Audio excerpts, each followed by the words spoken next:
Today, we're going to be tackling a question that's been kind of echoing around the web dev community for a while now, and I think it's time we addressed it. Is it time to break up with WordPress? Ooh, that's an interesting way to put it. It's a big question for sure. I mean, WordPress has been such a dominant force in website creation, but there's definitely a shift happening in the digital world. Yeah, for sure. It feels like, I don't know, everyone's talking about WordPress's shortcomings these days, or at least I am. Is the hype finally starting to fade? Well, I think let's not forget that WordPress really got us to where we are today. It democratized web development. It made it accessible for pretty much everyone.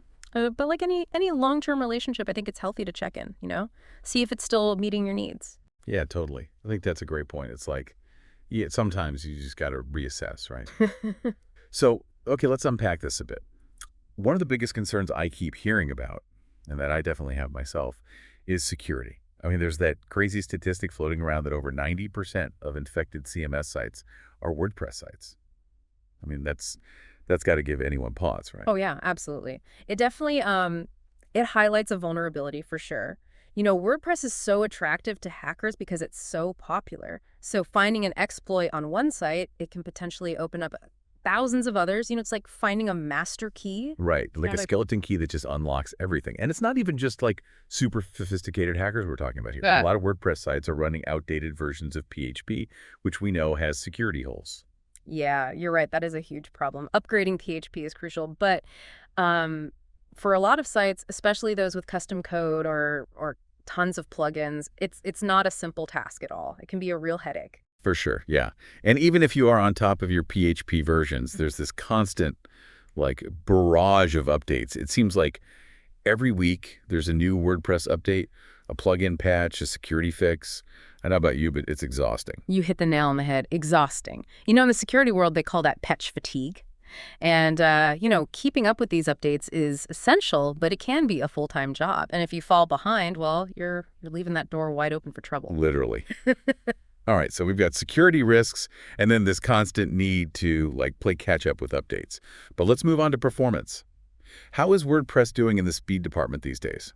Well, this is where it gets interesting. WordPress's strength, which is that huge library of themes and plugins, that can also be its downfall. You're saying a site can get bogged down with all those extras.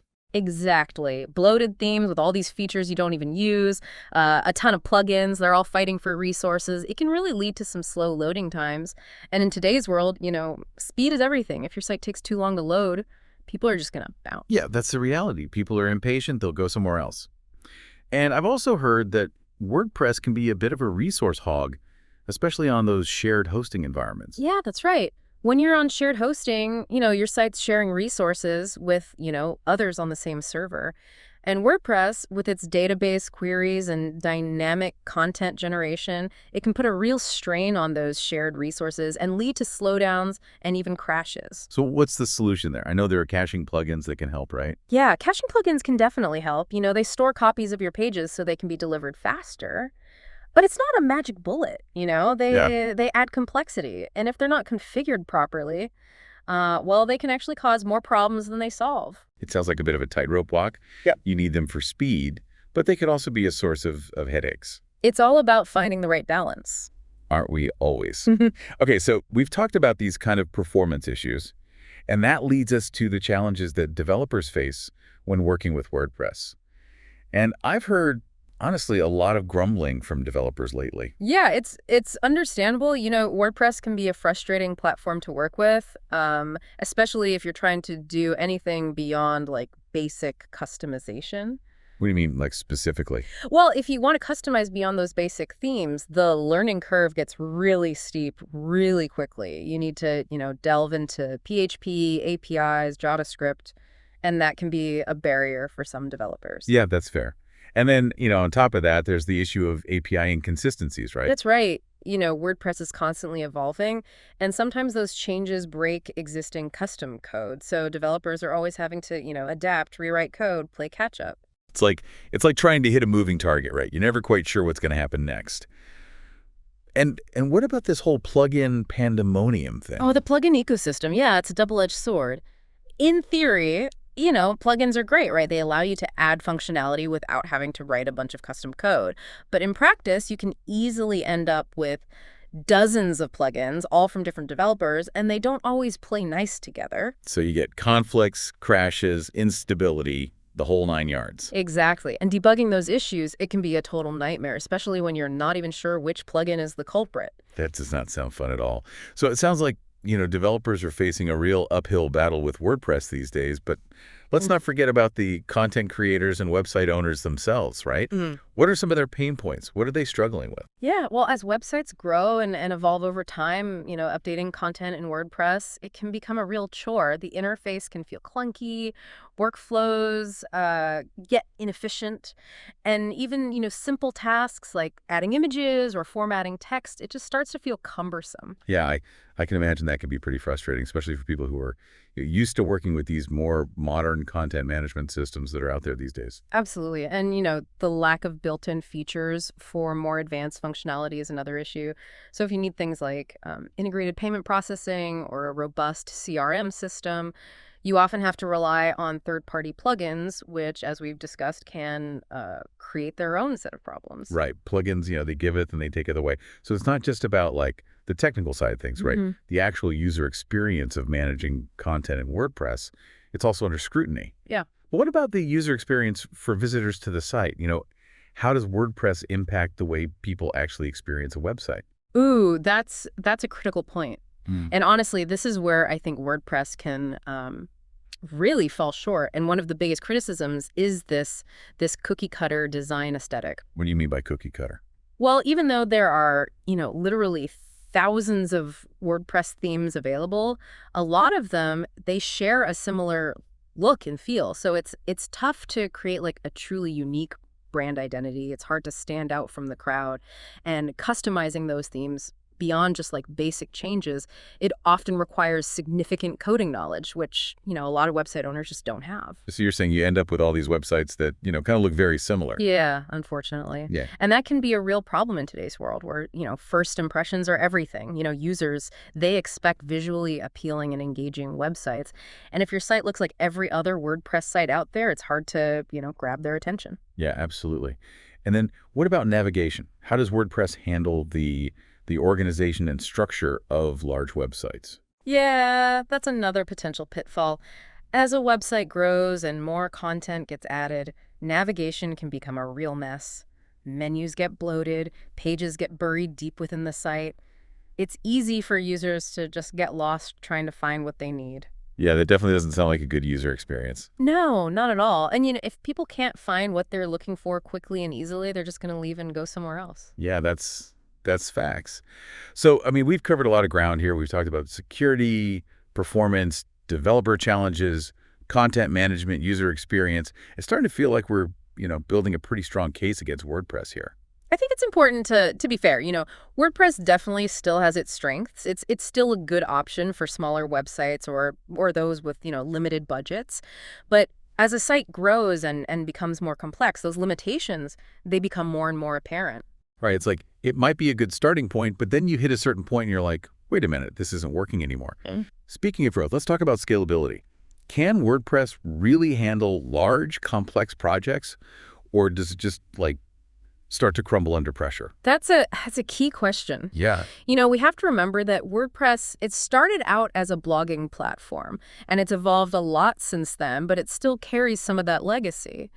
And as websites scale up, those limitations, they can become major roadblocks. Okay, so walk me through that. What happens? Well, you start seeing those performance issues and maintenance headaches.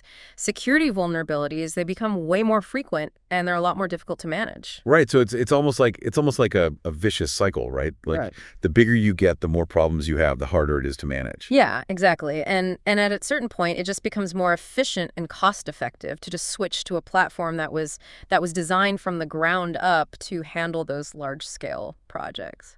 That makes sense. Okay, so then the big question, the million-dollar question is it time to ditch WordPress altogether? Well, that's a decision each website owner needs to make for themselves. There's no one-size-fits-all answer here.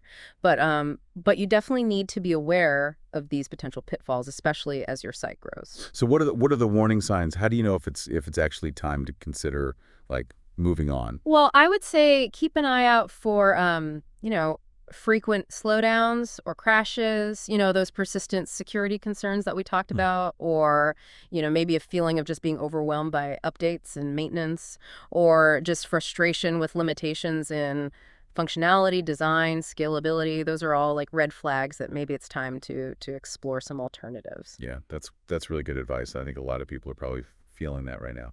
So then the next question is, what are the alternatives? What are people turning to these days? What are the options? Well, there's a lot of innovation happening in the web development world, which is exciting. We're seeing a lot of interest in headless CMS solutions, which offer a lot more flexibility in terms of design and content delivery. Okay, headless CMS. That sounds interesting. Can you break that down for us a little bit? What is that? So, imagine a traditional CMS like WordPress as a package deal, right? You get the content management system and the front end presentation, the themes, it's all in one.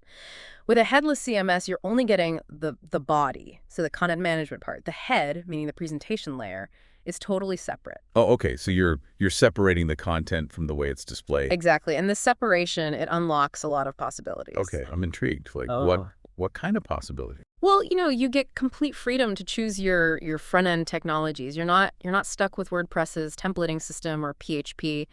You can use React, Vue.js, Angular, even, just plain old HTML, CSS, and JavaScript. It all depends on, what suits your project and your team's skills. So it's like a choose your own adventure for developers. That's a great way to put it. I like that. And then since the content is delivered via an API, that means you can use it to power multiple channels, right? Like websites, apps, even things like digital signage. Exactly. That's one of the biggest advantages of a headless CMS. You create your content once, and then you can reuse it on your website and your app across social media. It's super efficient, especially for companies that are managing content on, multiple platforms. So you're basically creating like one central hub for all of your content. Exactly. No more, manually updating the same content in a bunch of different places. That sounds pretty amazing. But I'm guessing there are some downsides to going headless.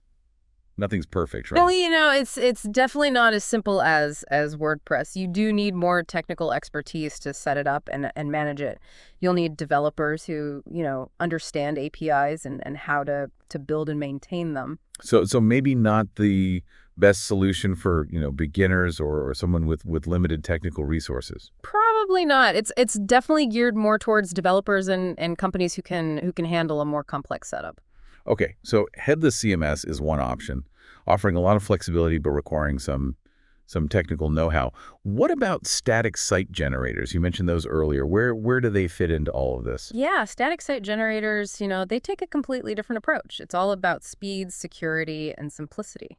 And if I remember correctly, they basically generate static HTML files, right? That's right. Instead of, dynamically generating pages like WordPress does, static site generators create a complete set of HTML files for your entire website ahead of time. So there's no database or server-side processing? Nope. None. And that has some major advantages. Okay, like what? What are the benefits there? Well, static sites are incredibly fast. There's no back and forth communication with the database, so those pages, they load almost instantly. This is great for users, and it's great for SEO, since search engines, they love fast websites. Makes sense, yeah. And you mentioned security as well. Right. Static sites are just inherently more secure because there's less for attackers to target. There's no database to hack. There's no plugins to exploit. There's no server-side code to inject malicious scripts into. It's a much harder target. So it's like a fortress for your website. It's pretty much, yeah. I like it. So static site generators, it sounds like they're great for those who prioritize speed and security, but what about those who need more dynamic functionality? Are static site generators creating static files? They're not as well suited for sites that require, frequent content updates or a lot of, user interaction. so not ideal for something like an e-commerce site or a membership platform? Yeah, exactly. For those types of websites, you'll probably need a more dynamic solution like like WordPress or a headless CMS. Static site generators are a great fit for, blogs, portfolios, marketing landing pages, any website where the content doesn't change very often. Got it. So again, it comes down to choosing the right tool for the job. We talked about headless CMS and static site generators. What about API first platforms? What's the deal with those? Yeah, API first platforms, they're becoming increasingly popular, particularly among developers who are building, custom applications. Okay, so for those of us who aren't, super technical, can you explain, what does it mean to be API first? Sure. It means that, the platform is designed around a robust, well-documented API. Everything revolves around that API. So the API is like the platform's nervous system. Everything flows through it. Exactly. And this gives developers a ton of flexibility and power. Okay, in what way? Like what can they do with that? Well, they can connect the platform to other systems and services really easily, so they can connect it to their CRM, their marketing automation, their payment gateway, all sorts of, applications. So it's all about like seamless integration and automation. That's it. No more clunky workarounds or custom integrations. That sounds pretty good. Are there any examples of API first platforms that our listeners might recognize? Sure. Stripe is a great example. It's a payment processing platform, and it's built entirely around an API. So developers can easily integrate Stripe into their websites and applications to handle, payments seamlessly. Okay, so API first platforms, they're really for developers who want to build custom solutions. Yeah, they definitely require a certain level of expertise, but, they offer a degree of control and flexibility that traditional platforms, they just can't match. Okay, so we've covered a lot of ground today. We've explored some of the most popular alternatives to WordPress, from headless CMS to static site generators to API first platforms. And it's clear that there are, a lot of options out there for those who are, maybe looking for something different. Yeah. And, it's exciting to see this shift in how websites and applications are being built. The old way where everything was, so tightly coupled together, it's giving way to a more modular API-driven approach. It's like the web development world is embracing Legos, building things from these smaller interchangeable components. Exactly. And it opens up so much more room for creativity and innovation. Developers aren't limited by a specific platform anymore. They can, mix and match tools and technologies to create, truly unique and powerful solutions. That's really cool. So is this the end of the line for WordPress? Is it over? I wouldn't go that far. WordPress, it's facing stiff competition, that's for sure. But it's a resilient platform, and I'm sure it will, continue to evolve. Yeah, it's got a lot of staying power for sure. It does. But it's clear that the landscape is changing, and there are a lot of, really viable alternatives now. Absolutely. And the choice ultimately comes down to your specific needs and goals. Yeah, for sure. Well said. So we'll be back soon to continue our WordPress deep dive. Next time we're going to explore the concept of a hybrid approach, combining the best of WordPress with the power of these new alternatives we've been talking about. Oh, I'm looking forward to that. It's going to be an interesting discussion. Me too. Until then, happy coding, everyone. Happy coding. Welcome back to the deep dive.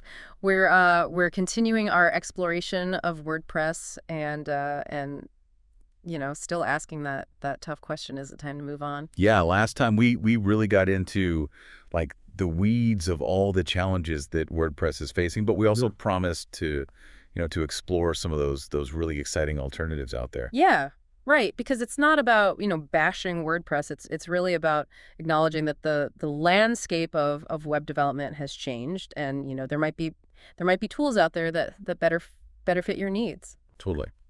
So let's dive into, some of those alternatives. We briefly touched on headless CMS last time. It seems like everyone's buzzing about it these days. Yeah, headless CMS, it's a hot topic for a reason. It offers a lot of flexibility, especially for developers who want, more control over that front-end experience. Okay, yeah. Can you just remind us, like, what makes headless CMS different from a traditional CMS, like WordPress? I think some of our listeners might need a little refresher. Sure. So, think of it this way. WordPress is it's like a prepackaged meal deal. Yep. You get the content management system, you get the front end templates. Everything's bundled together. But with a headless CMS, you only get the body.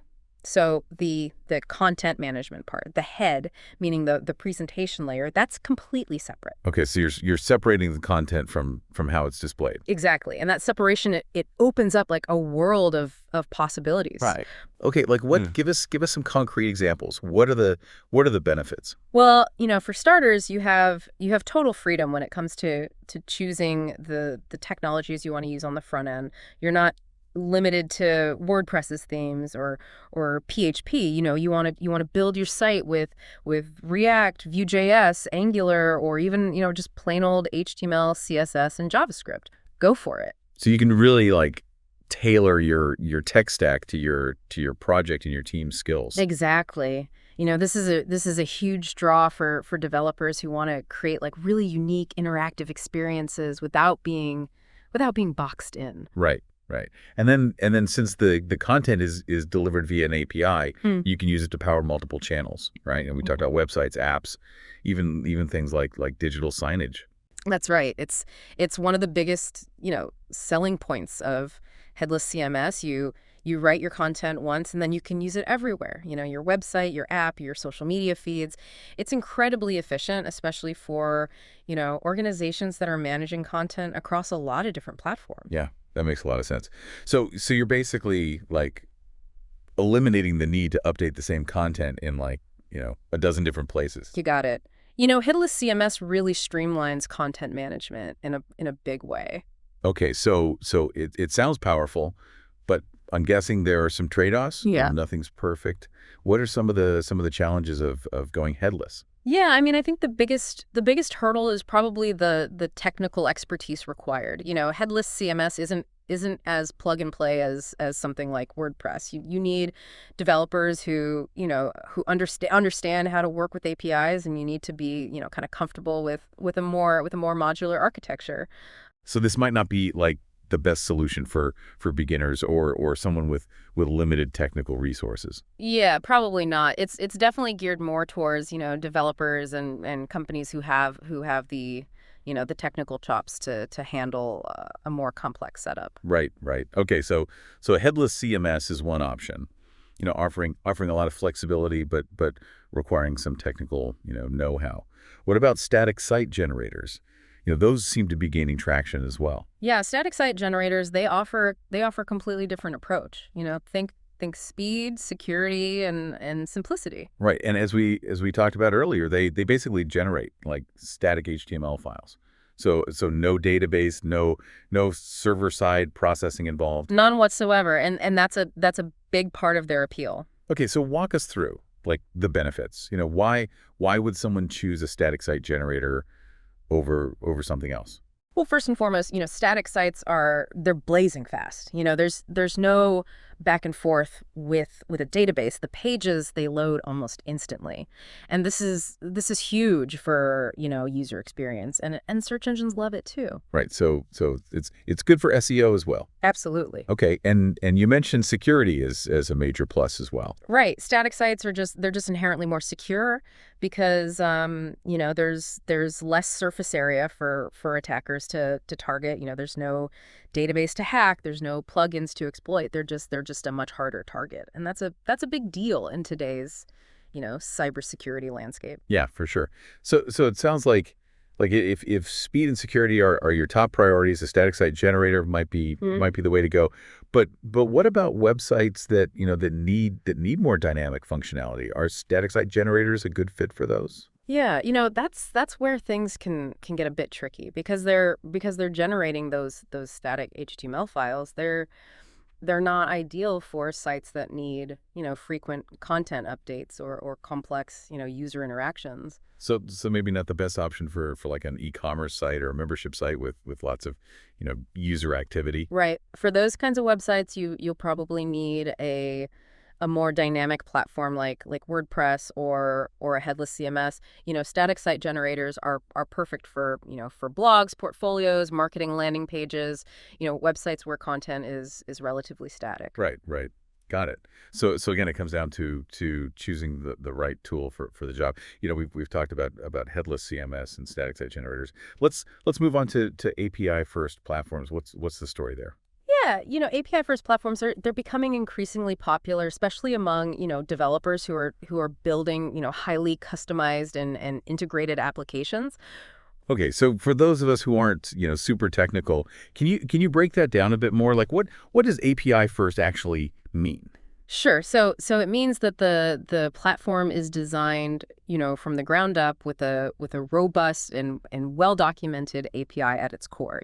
Everything revolves around that API. It's like the central nervous system of the platform. Okay, so instead of being like an afterthought, the API is like the foundation. Exactly. And this, API-centric approach, it gives developers a lot of power and flexibility. Okay, so give us some examples. Like what can they do with that? Well, for example, it allows you to, connect the platform seamlessly to other systems and services. So you could connect it to your CRM, your marketing automation tools, your payment gateway, or any other, third-party application that you use. So it's all about like streamlining those integrations. Exactly. No more clunky workarounds or custom integrations that break, every time there's an update. Right, right. Are there any well-known, you know, examples of API first platforms that our listeners might, be familiar with? Yeah, absolutely. Stripe is a great example. It's a payment processing platform, and it's built entirely around an API. So developers can easily integrate Stripe into their websites and applications and handle, payments, without any hassle. Okay, that makes sense. So API first platforms, they're a good fit for for developers who are building custom solutions and need that level of control and integration. Yeah, exactly. They require a bit more technical expertise, but they offer a level of control and flexibility that you just can't get with those traditional platforms like WordPress. Right. Okay, so we've covered quite a few alternatives today. Headless CMS, static site generators, API first platforms. It seems like there's like a lot of innovation happening in the world of web development right now. It's a really dynamic time to be in this field. The old ways, they're being challenged, and new solutions are emerging all the time. It's exciting. It is, yeah. So are we saying? Are we saying WordPress is dead? Like, is it time to abandon ship? Well, I wouldn't say WordPress is dead, but it's definitely facing some stiff competition. But WordPress is also a survivor. It's been around for a long time, and I'm sure it'll continue to evolve. Yeah, it's a bit like that, like that band that everyone loved in high school, right? Like they're still around, they're still putting out music, but maybe their sound isn't as fresh as it used to be. That's a great analogy. I like that. Okay, so for folks who are thinking about, moving on from WordPress, or at least, exploring other options, Yeah. what are the key factors that they should consider? I think the most important thing is to really assess your needs and your goals. What are you trying to achieve with your website? What are your technical capabilities? What's your budget? Once you have a clear understanding of those things, you can start evaluating, different platforms and seeing which one is the best fit. Yeah, that's solid advice. There's no one size fits all solution here. It's about finding the right tool for the job. Exactly. And it's important to remember that this is an evolving landscape. Yeah. What's hot today might be, old news tomorrow. So, stay curious, stay informed, and be open to exploring new possibilities. Couldn't agree more. All right, so next time on the deep dive, we'll explore a more nuanced approach. The hybrid model. Can you combine the best of WordPress with these new platforms? We'll find out. Looking forward to it. Me too. Until then, happy coding, everyone. Welcome back to the deep dive. We're wrapping up our exploration of WordPress and all this chatter about whether whether it's time to move on. Yeah, over the last two parts, we've really dug into the pros and cons of WordPress, and we've explored some of those really exciting, alternatives that are gaining momentum. Yeah, we talked about headless CMS, static site generators, API-first platforms, like a whole buffet of options out there. But now let's get like practical. Right. What about folks who aren't ready to just like fully abandon WordPress? Is there middle ground? Yeah. Like, can you have your cake and eat it too? Yeah, that's where the hybrid approach comes in. It's a way to kind of leverage the strengths of WordPress while strategically incorporating these newer technologies. So you're not necessarily breaking up with WordPress. You're maybe just like seeing other platforms. Yeah, think of it like renovating a house. You might love the overall structure and layout, but you realize the kitchen needs like a total overhaul. Yeah. You don't have to demolish the entire house. You can just focus on modernizing specific areas. I love that analogy. So how would this hybrid approach work in the like real world? Yeah. What are some practical examples? Okay, so let's say, you have a website with a ton of content and you're finding that, the blog section is it's a pain to manage in WordPress. The editor is slow, workflows are clunky, and it's a struggle to keep up with updates. Yeah, that's a scenario I think a lot of people can relate to. Absolutely. And this is where a hybrid approach can really shine. You could keep the core of your website on WordPress, but migrate that blog to a headless CMS. So the blog content would live in the headless CMS, but still be displayed on the WordPress site. Like how does that magic happen?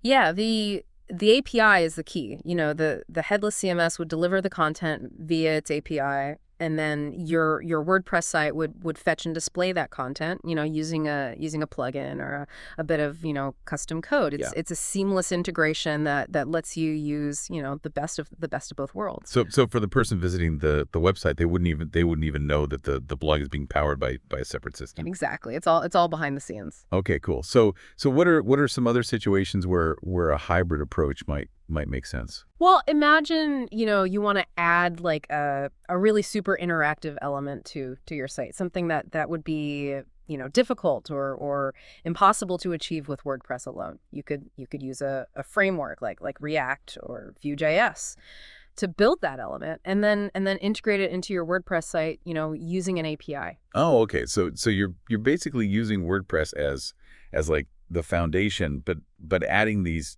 modern extensions to enhance specific areas. That's a great way to think about it.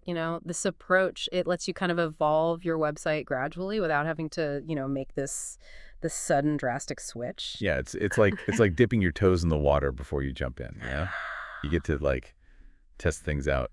Okay, so it sounds like a really strategic way to kind of adapt and keep your website up to date. But are there any potential like downsides to this hybrid model? Well, like any complex system, there's always a chance for things to go wrong.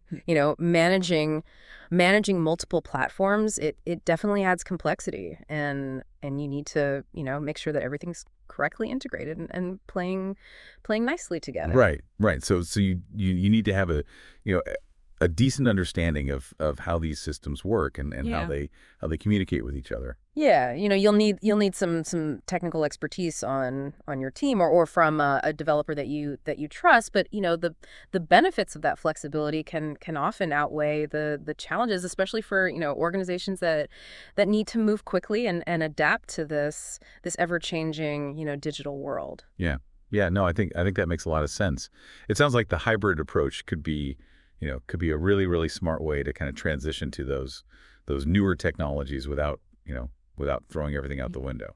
Yeah, it's all about, finding the right balance for your specific needs. Well, we've covered a lot of ground in this deep dive into the world of WordPress and beyond. We started by acknowledging the challenges WordPress faces, then we explored, those exciting new platforms like headless CMS, static site generators, API-first solutions, and we wrapped up by looking at this hybrid approach, which might be the perfect solution for those who aren't who aren't quite ready to fully commit to a new platform. Yeah, it's been a great conversation, and I hope it's helped our listeners understand that there's no one right answer when it comes to choosing a web development platform. It all depends on your individual circumstances and goals. Well said. I think the key takeaway here is to be informed.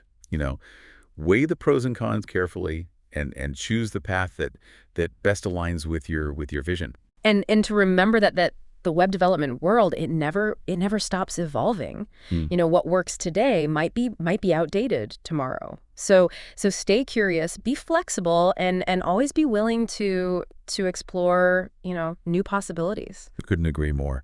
Thank you so much for joining us on this deep dive into the world of WordPress and its alternatives. And remember, whether you're sticking with WordPress, exploring new platforms, or taking that hybrid approach, the most important thing is to build a website that serves your needs and helps you achieve your goals. Couldn't agree more. Until next time, keep learning, keep experimenting,